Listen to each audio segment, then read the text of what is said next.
Hey guys, so tonight we're going to talk about whether or not Meghan was disappointed when she found out that Harry wasn't as rich as she thought he was. So most of us think the royal family, they're loaded, right? They've got billions of dollars. So you marry a prince and you also have millions of dollars.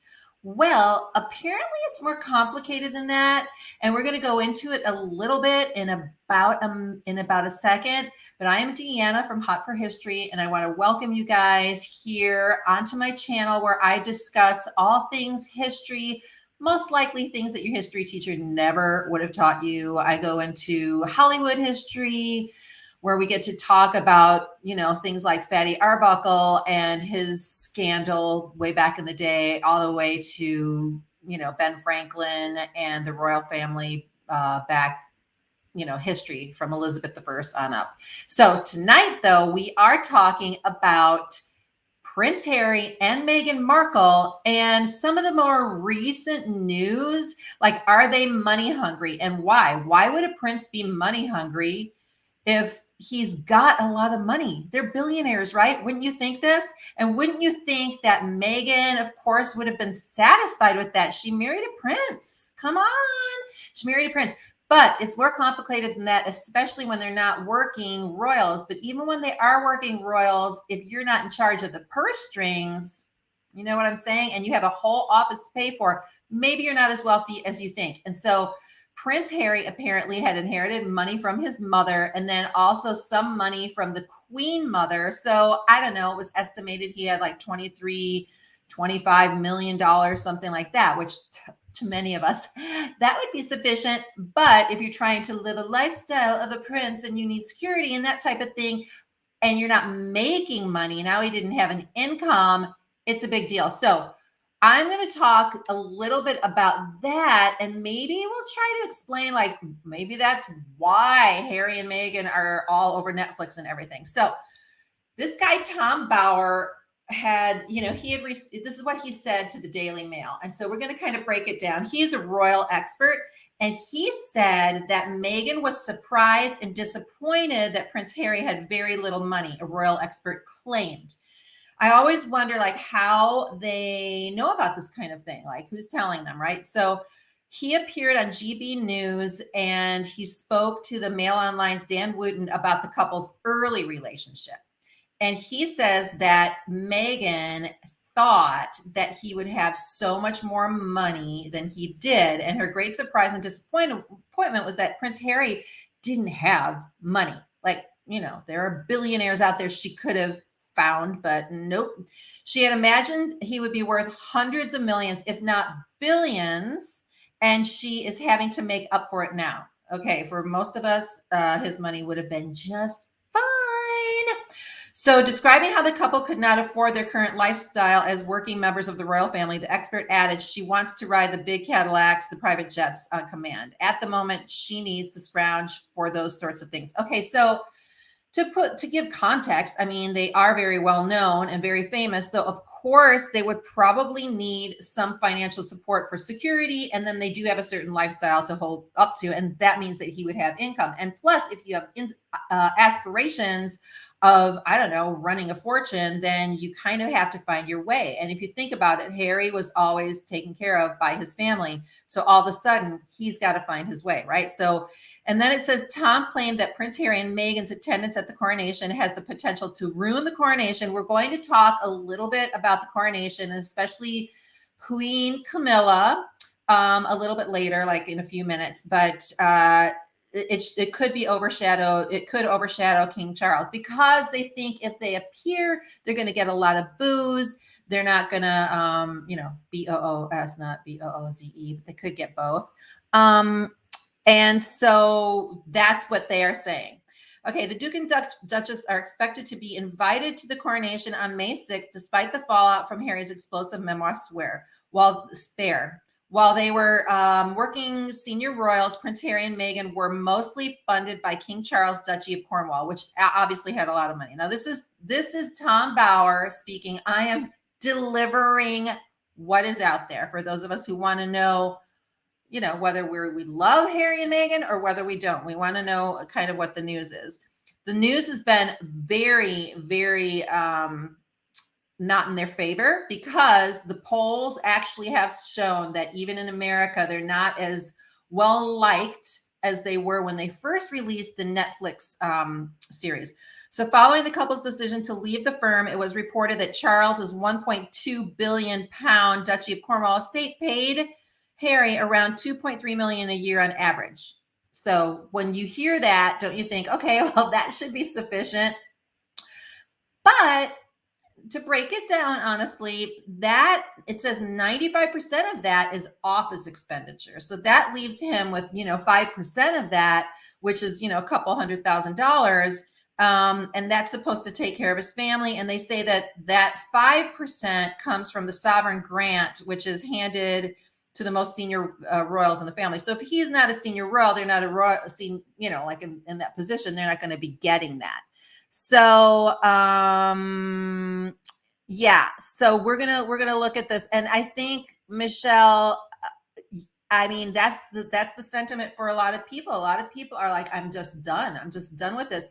And we're still getting fire hosed, and we're going to talk about this. The title of this particular episode here is I'm talking about the money a little bit, because I was slightly triggered because of a live stream that he's going to be doing soon for pay. And we're going to talk about that in a second too. But you got to kind of understand a little bit more about the sovereign grant in order to understand why would they need more money? Why would they need more money? Well, they left and they weren't getting paid anymore, and they do need security. But now Harry's trying to figure out what to do. And so was he basically selling out his family because he was desperate? And he's like, all right, I'll sign with Netflix. I'll sign with this person, as much money as we can get. And it seems like it's not stopping. And it seems like he hasn't necessarily learned how to kind of balance, what to kind of do as a promo that will on the back end still pay for something. There is rumor, and I don't know, that his books didn't actually do as well as they said they were going to do. So it says this: the sovereign grant is the funding mechanism of the monarchy. It's the annum sum which covers the work of the royal family. The grant includes expenses to maintain workspaces and official residences, which would have been Harry and Meghan, where they lived, and also their office. The Queen gives up the revenue of the Crown estate, and in return, the funds are granted to the Queen, well, now the King, for expenditure. In 2018-19 fiscal report, the Queen gave up around 329 million. Okay, so this is like, technical stuff. But then there was also, for Harry and Meghan, a $2.4 million refurbishment from that grant for the Frogmore Cottage at Windsor Estate, where they were living, which, by the way, they loved that place and they still have a lease on it. But the grant, it also paid for that, which Prince Harry has since repaid. So he had to kind of cough up 2.4 million pounds. So when they said that they were going to leave, they pledged that they wanted to become financially independent while continuing to support Her Majesty. Now, we all know that they could have become financially independent in many different ways, but what they decided to do was do the whole tell-all thing and basically get, and I think that they were advised poorly, because they came out, really with some pretty direct and pretty harsh criticism of their family. And then we'll talk about it in a second, but, Harry is still, the whole family's talking about mental health issues. I mean, he went through a lot of grief as a kid, which apparently seems like it was unresolved, because we're seeing a lot of that kind of played out now. So it says months later, the couple signed a deal. This is after they left, right? In 2021, they signed a deal with Netflix, and that was supposed to be about 88 million pounds, about $100 million.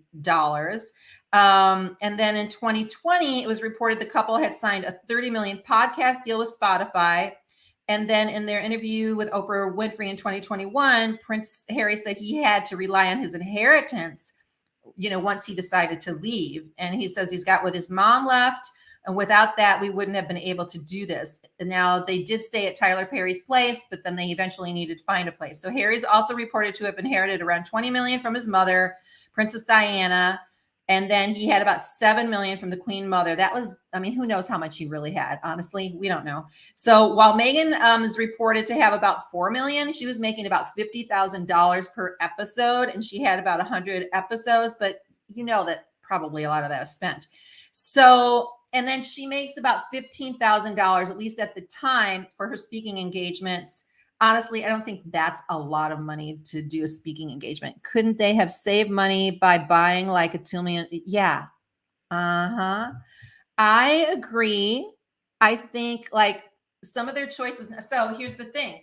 It's one thing to say, okay, well, they need a lot of money because they have a certain lifestyle. Okay, but their lifestyle is like they need a $14 million mansion instead of a $2 million mansion. Like, you know, there are people who have come from affluence and actually are very affluent that don't live like that. You know, I would agree that they probably do need the security, but one wonders, you know. And then Jean says this, it's because William and Kate have more money. Well, they're now the Duke and Duchess of Cornwall, so they have, I mean, their income went way up, like they're in the billions now. So yeah, I agree. They need the security. They could have had maybe a smaller mansion, but yeah, that didn't happen. So that was that. And then now, so what we see now is that, okay, so the subject is money, right? So Sarah Ferguson and Andrew now, who've been living at the Royal Cottage on Windsor as well, they're technically divorced, but they've been together for years. And so they are now talking about going to America. And Sarah has had to sort of make her own way like for years, you know, for years. So this is interesting. So we're talking about the money, both Harry and Meghan, Eugenie, who's talking about moving over there, her parents, Andrew and Sarah are talking about maybe moving over there because I think Andrew's concerned about getting kicked out of the Royal Cottage because he gets a certain amount of money from the king, and yet it's not enough for upkeep, and he doesn't have an income. But who knows if he's going to. I know. You and I would be really good friends. Okay, because this is exactly what I'm thinking. Like, but she's been living with him for years. She's been supporting him for years. I was shocked when I found that out. Okay, so this is the deal with Sarah. She's very quirky. At one point, she was caught taking money. Caught taking money to let somebody play with her toes. Okay, that's all I will say. Okay, so the Duchess of York has promised she's going to do an event to promote her book. She's coming to New York. And she's promised to answer questions about Prince Harry and Meghan Markle during an upcoming appearance. So since she's divorced in 1996, Sarah has written several books for children and adults. I will say that I do think that their daughters are amazing, like Beatrice and Eugenie. I mean, it's always fascinating to me how parents like this, because they're very quirky, can raise such good girls, you know, good kids. So anyhow, it's interesting. And also she's done films and TV programs. So she has A Most Intriguing Lady. It's a book that's going to be released March 7th. To advertise it, she's coming to New York to the Cultural Center, and according to a press release, is promising to dish the dirt on the royal drama surrounding Prince Harry and Meghan. And it says Fergie will answer questions about them and will also talk about her relationship with Queen Elizabeth. Now, do you think she's going to talk about Andrew? I bet she's going to talk about them, but I doubt she's going to talk about Andrew. I wouldn't be talking about Andrew, but you know, she's the one living with him. What can we say? So now Sarah should answer questions about Andrew. Yes. You know, and that, I mean, I'm going to make a really good point. All along, like, I'm not a big fan now of kind of all the drama with Harry and Meghan, and like I feel like they just didn't handle all of this really great, in my opinion. That's my opinion. However, I mean, you cannot compare them, like what they've done, to what Andrew is accused of doing. Like, seriously, it's like night and day. And so I don't really understand.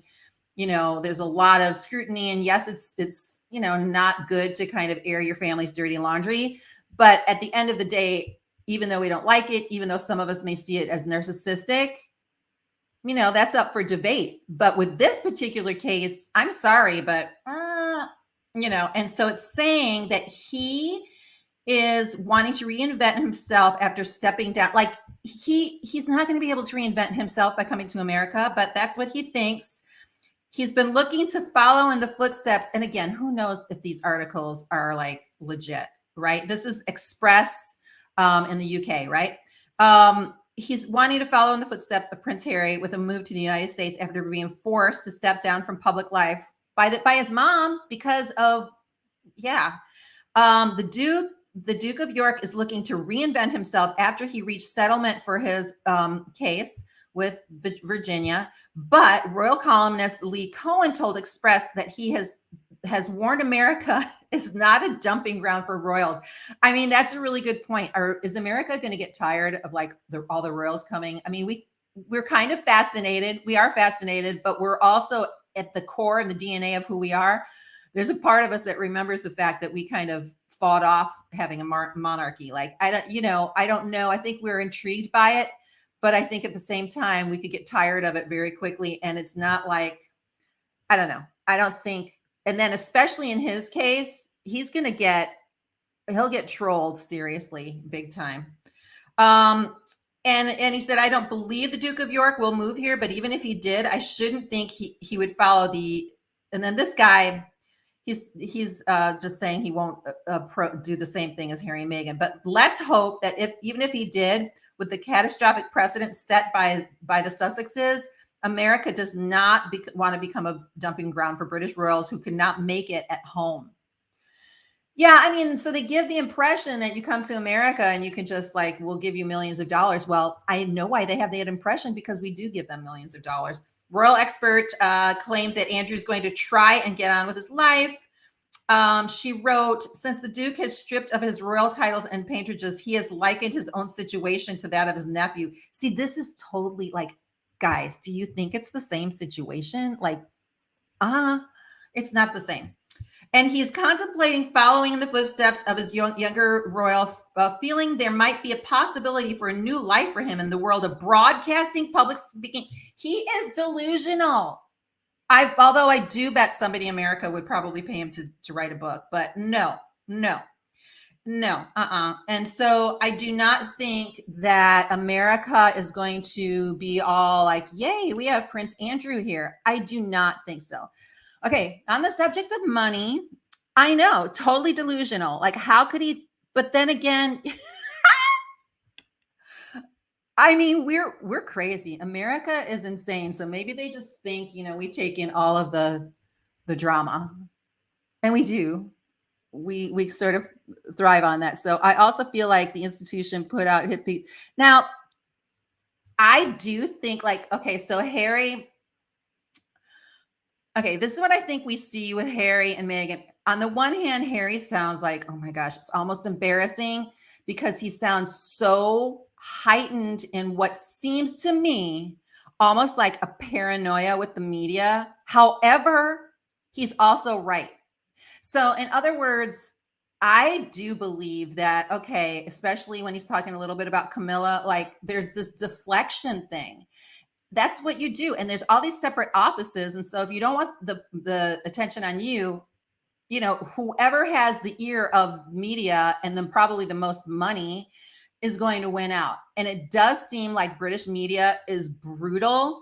And, you can disagree with certain things and how things are handled, but it doesn't mean that there's not any truth to it. So, yeah, I mean, I agree that there were probably hit pieces. I do agree with that. Okay, so let's talk about this. So now Harry says, talking about everything he does, this is what drives me nuts about him. And yet, I guess if you can, why not? But it says that he's going to be releasing another chapter in his tell-all book. So word on the street is that he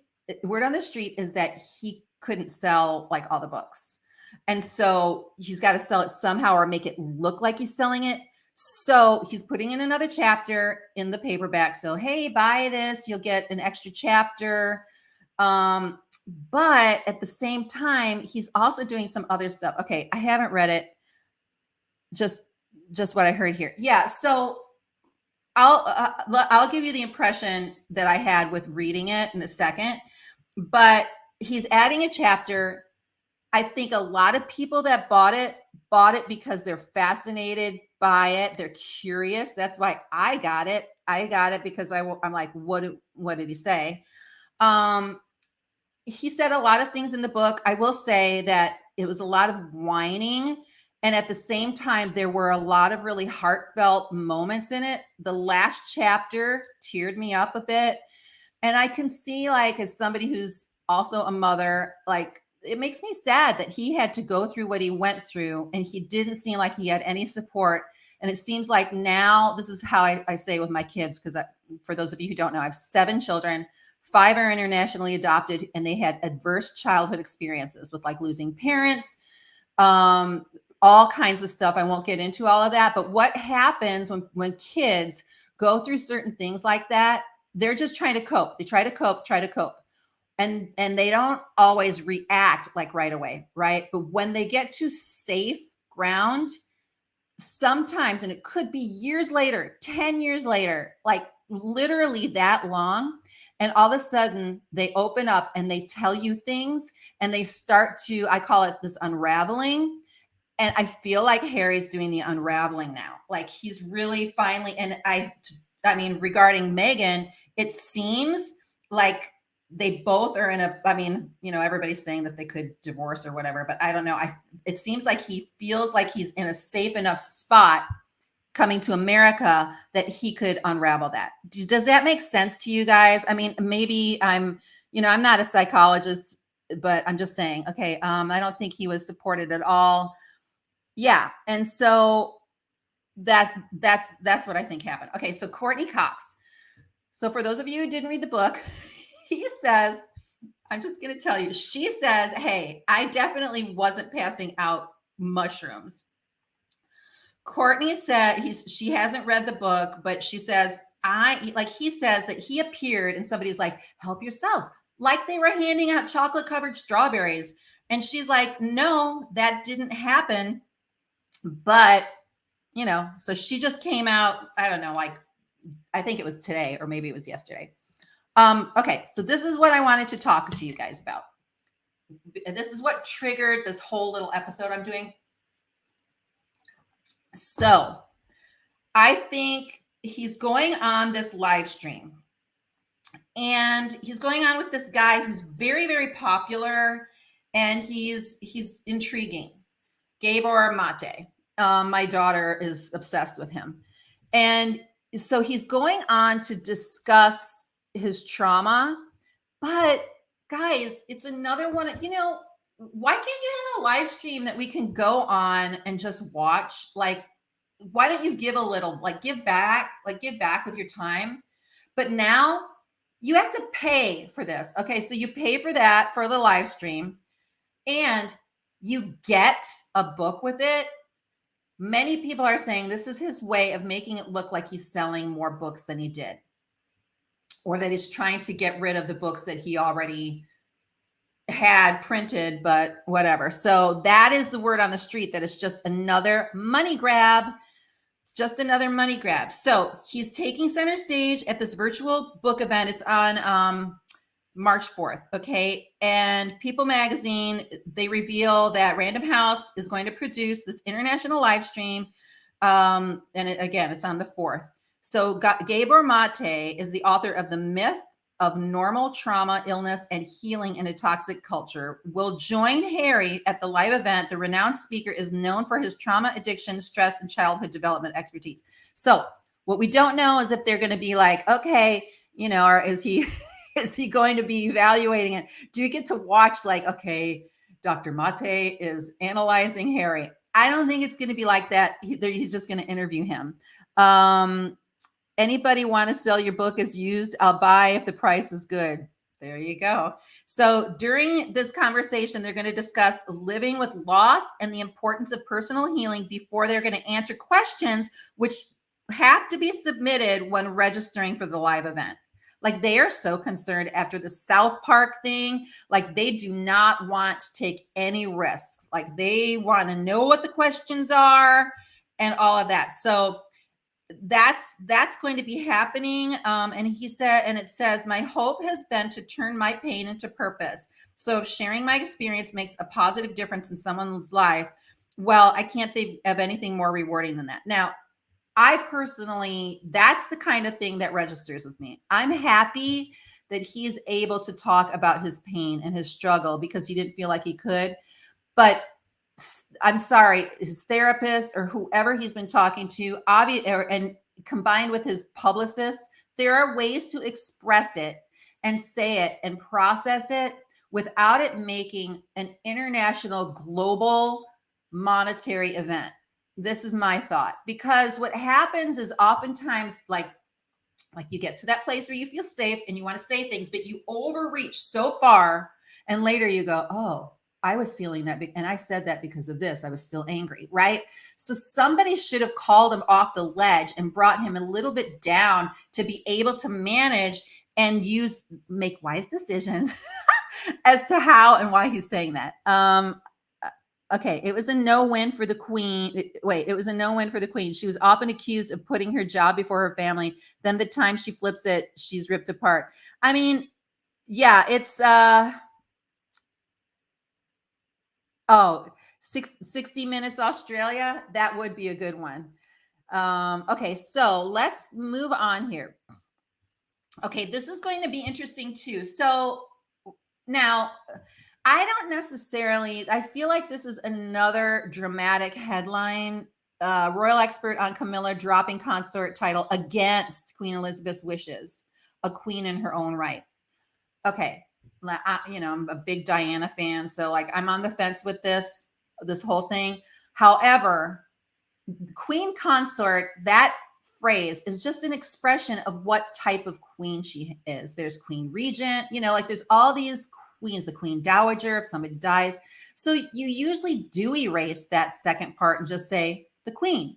So she's not going to be a reigning queen that's going to be like working and have like that type of authority, right? But she will have that title, and people are already just calling her the queen.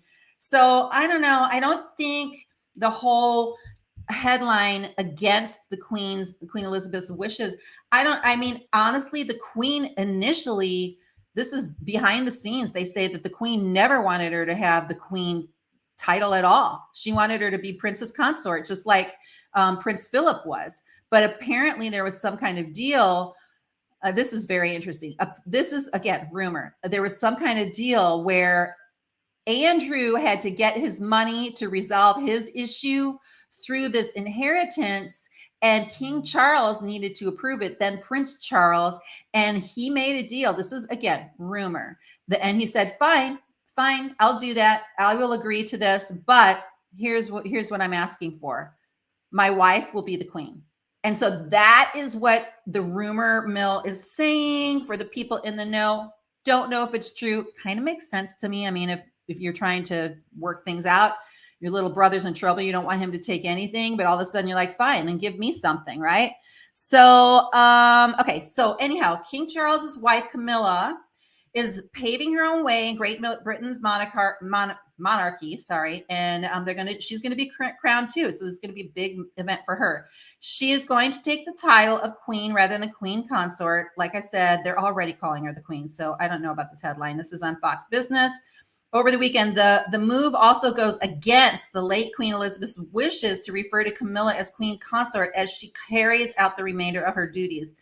So here's my question. Like, are they saying that somehow King Charles is saying never respond to her as queen consort, just say the queen? If that's the case, then yeah, I think that's kind of annoying.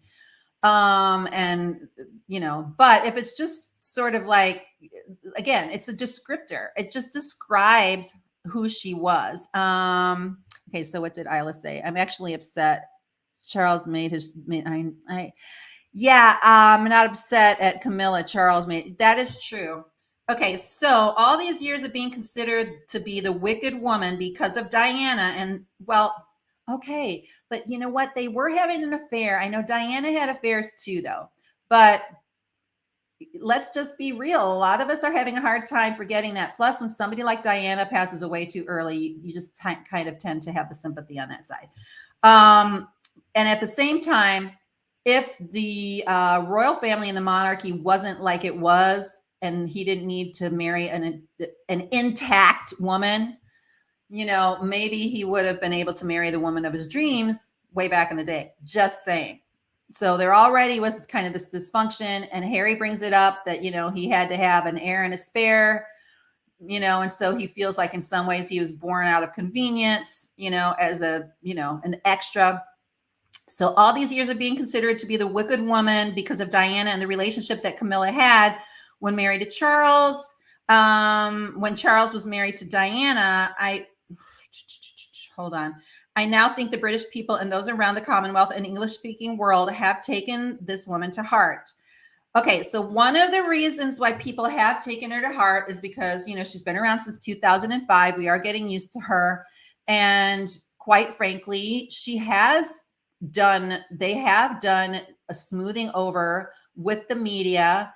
And that is why they've worked the press in their own way to kind of make it happen. And, you know, rightfully so, I guess, for what he wants. So King Charles is very excited as he prepares to be crowned. He says, I think they're very excited.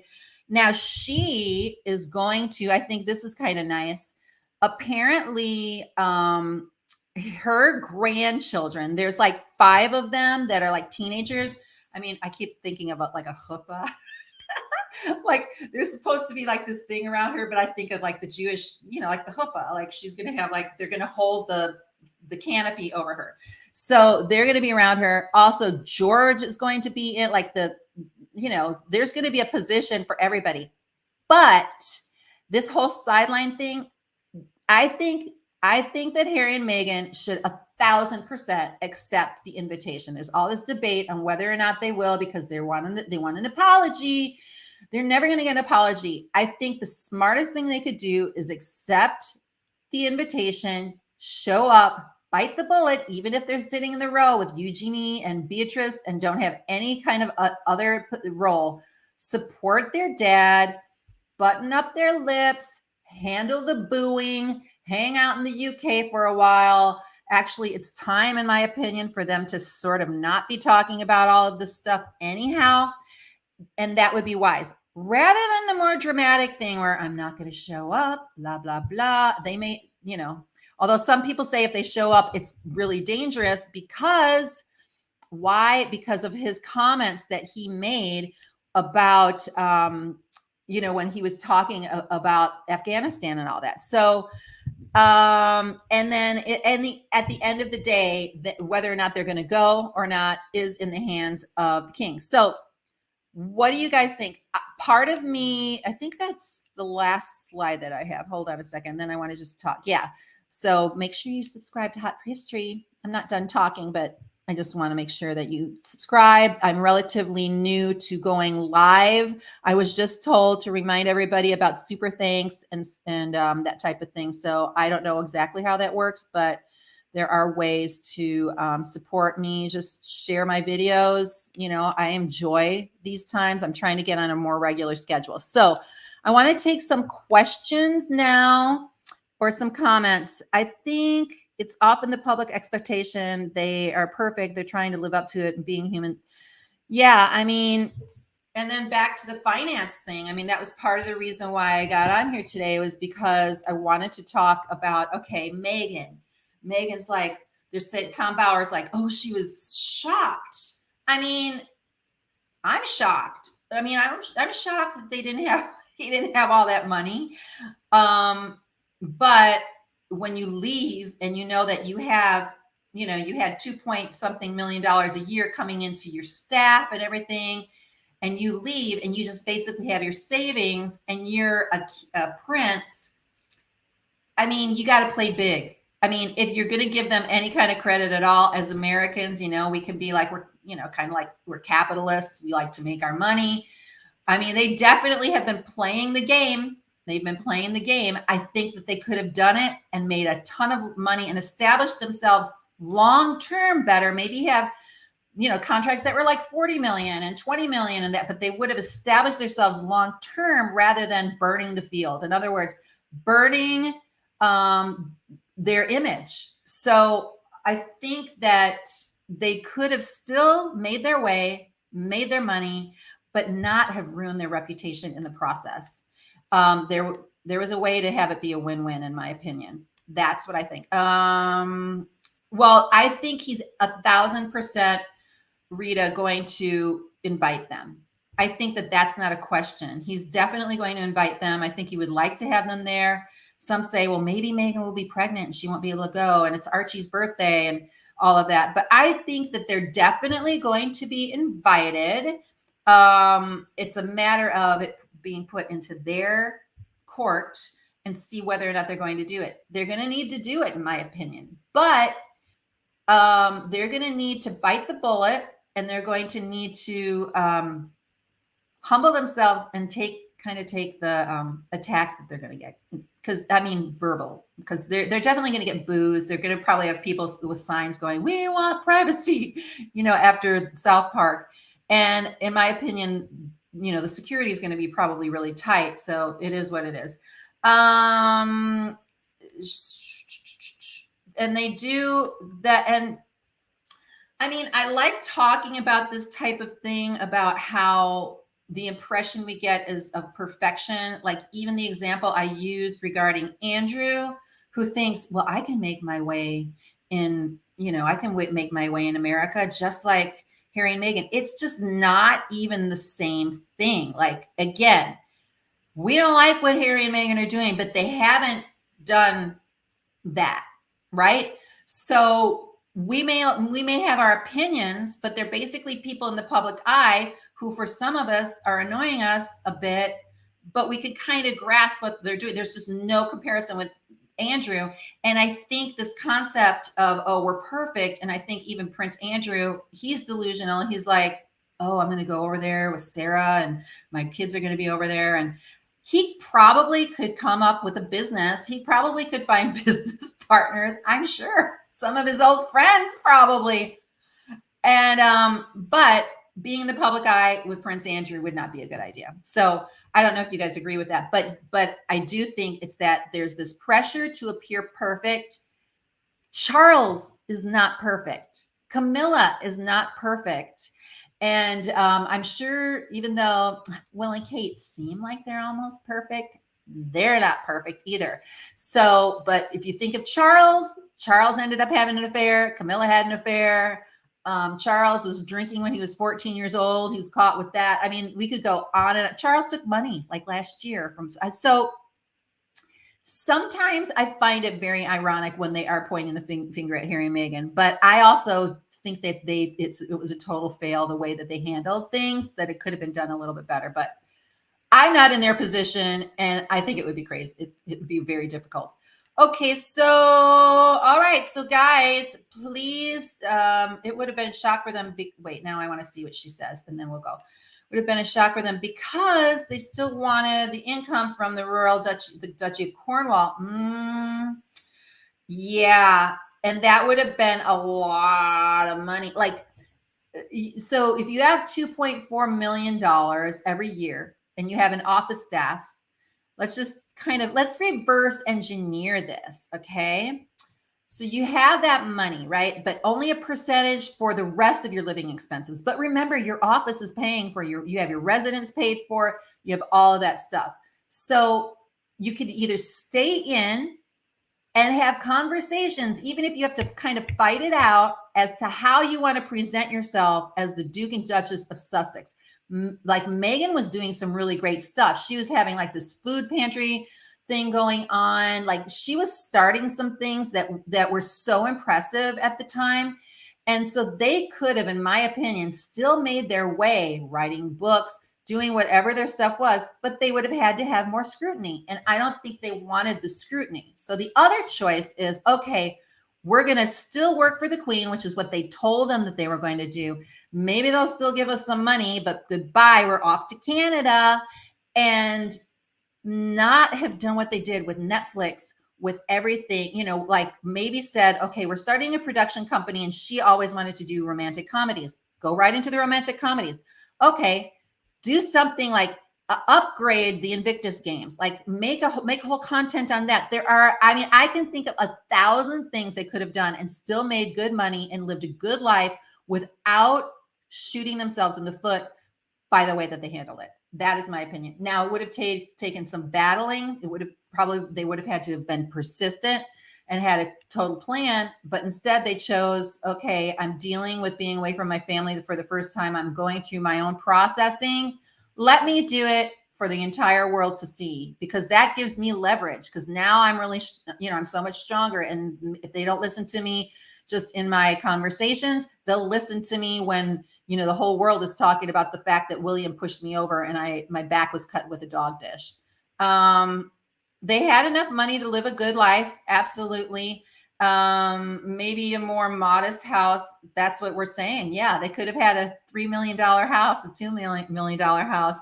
And, they were accustomed to living like, not Nottingham Cottage wasn't fancy. It was like in a palace, but they could have done that, but they decided not to. They decided to play big. So anyhow, is it about the money? Is Meghan disappointed? The next conversation we have, I don't know. One of these conversations, we're going to have to talk about their marriage and how that's going. We don't know. I can't imagine it not having it be extremely stressful. Rumors of divorce, rumors of her hanging out with Gordon Getty, like all of this stuff, we will see. But in the meantime, guys, I will talk to you later. Thank you guys. Please subscribe, please share, and we'll talk to you soon.